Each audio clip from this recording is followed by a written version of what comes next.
I would say there are three primary characteristics that define a destructive cult. First of all, a totalitarian leader, a charismatic leader who becomes an object of worship.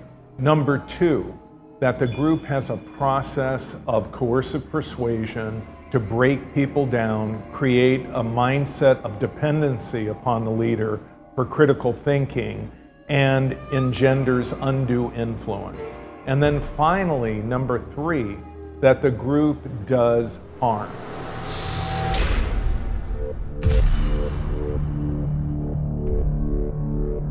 So I think the cult really came out of this concept of building this character, the father. And then what we did is we moved into the next step of that. We learned a lot about cults. Ubisoft contacted me and we began to exchange information.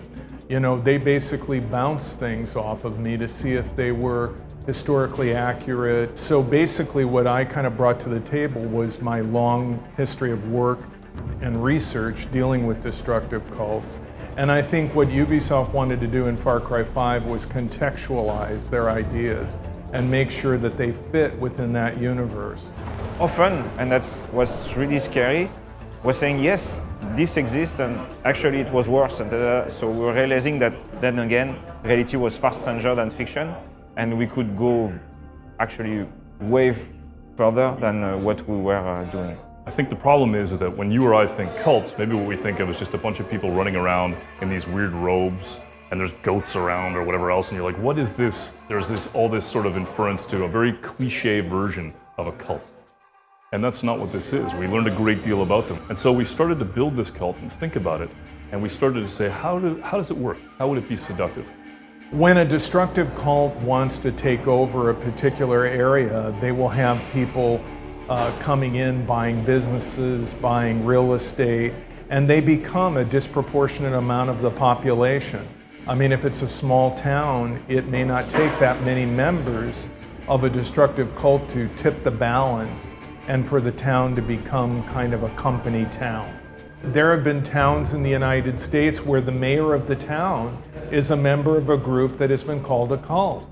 And I think in that sense, what Far Cry 5 represents is historically accurate and viable.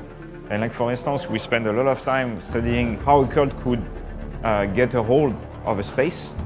And that's something that we now summarize in the beginning of the game in, I don't know, 2 sentences. But that strikes the point, and that will be enough. Maybe 3 years ago it didn't feel this way, but the weirder the world gets and the scarier the world gets, then the more we experience a lack of control. And if somebody shows up at the right moment and says to you, listen, I understand things are scary, let me just talk to you about your tomorrow. I'm gonna make your tomorrow make sense. People go, okay, that sounds reasonable, and they fall into it. You can feel that we are creeping towards the edge.